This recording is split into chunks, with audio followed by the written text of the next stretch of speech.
Bonjour et bienvenue sur les tutos Jean Ducourtieu Saint-Michel Professionnel. Je vais vous présenter aujourd'hui quelques idées recettes simples et rapides à réaliser autour de la tartelette amandine. Pour cela, je vais utiliser en base ma tartelette sablée Jean Ducourtieu 8,5 cm. Bien que les tartelettes soient déjà cuites, il est tout à fait possible de les utiliser dans une application nécessitant une seconde cuisson. Pour cela, prenez juste soin d'adopter une température de four modérée aux alentours des 160 degrés. Pour réaliser ma crème d'amande, j'ai besoin à poids égal de beurre, de sucre, d'œufs et de poudre d'amande. Je vais commencer à mélanger mon sucre avec mon beurre pommade de manière à bien le blanchir. Je viens ensuite y ajouter mes œufs.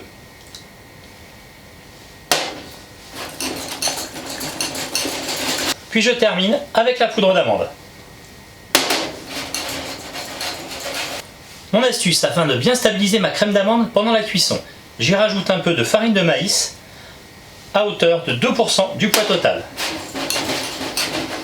Enfin, n'hésitez pas à parfumer votre crème d'amande avec un alcool tel que du rhum vanille, un peu de zeste de citron, de l'eau de fleur d'oranger ou encore un peu de pâte de pistache. Aujourd'hui, je choisis un peu de rhum vanille. Ma crème d'amande est maintenant prête, je viens la réserver au frais en poche pâtissière pour une utilisation ultérieure. Pour réaliser mes tartes bordalou à l'aide de mes tartelettes sablées Jean Ducourtieu, je commence par venir pocher ma crème d'amande. Comptez environ 25 g de crème d'amande par tartelette. Je viens ensuite déposer des fruits émincés. Pour cela, j'utilise des poires au sirop que je viens recouper en deux. Il ne me reste plus qu'à installer mes fruits sur la crème d'amande en éventail.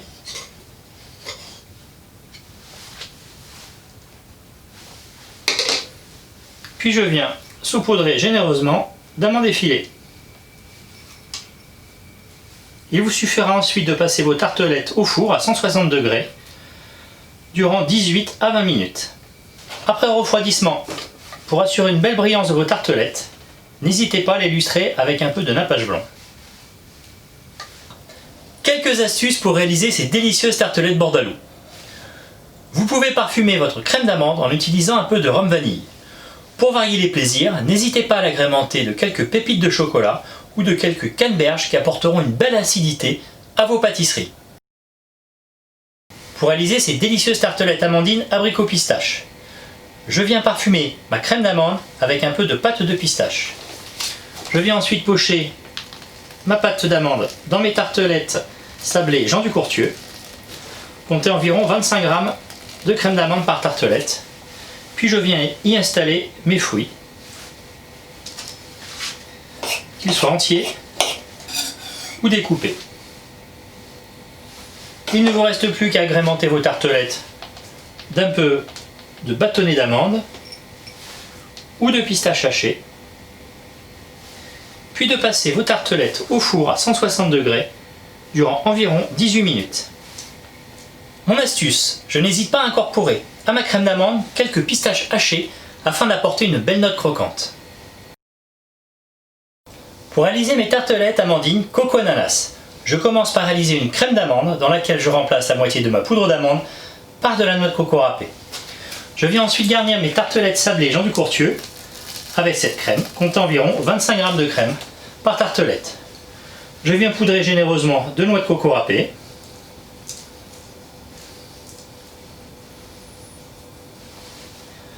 Enfin, je viens installer mes fruits. Il ne vous reste plus qu'à passer les tartelettes environ 18 minutes au four à 160 degrés. Après cuisson, vous pourrez venir lustrer vos tartelettes avec du nappage blanc, puis parsemer dessus un peu de noix de coco râpée torréfiée.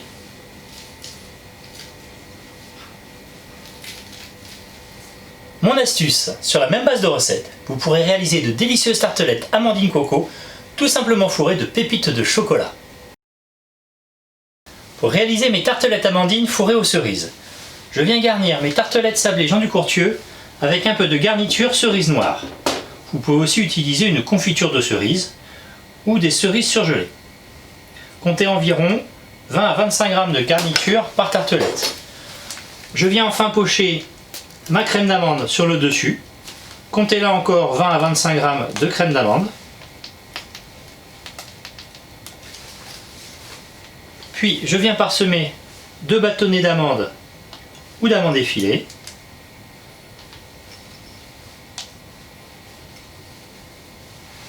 Enfin, pour marquer le parfum, je viens déposer dessus un demi-bigarreau confit.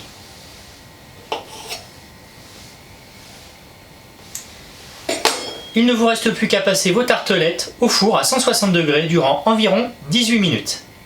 Mon astuce, n'hésitez pas à utiliser la même recette pour réaliser les tartelettes garnies à l'aide d'un fourrage framboise pépin ou encore de myrtille.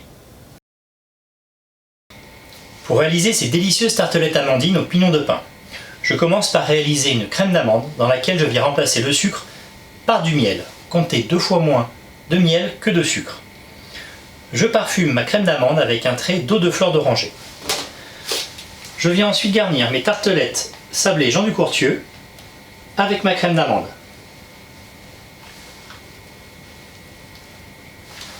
Puis je viens disposer mes pignons de pain. Comptez 40 à 45 g de crème d'amande pour 10 à 15 g de pignons de pain. Il ne vous reste plus qu'à passer les tartelettes au four à 160 degrés durant environ 18 minutes. À la sortie du four, je vous invite à arroser vos tartelettes avec du miel d'acacia. Pour apporter une aromatisation vraiment très originale à vos tartelettes au pignon de pain, je vous invite à remplacer l'eau de fleur d'oranger par un peu d'essence de jasmin et quelques zestes de citron jaune. L'ensemble de ces recettes seront faciles à appliquer, que ce soit en boulangerie-pâtisserie, en restauration traditionnelle ou encore en restauration sociale. Je vous invite à découvrir de nouvelles recettes en suivant nos tutos.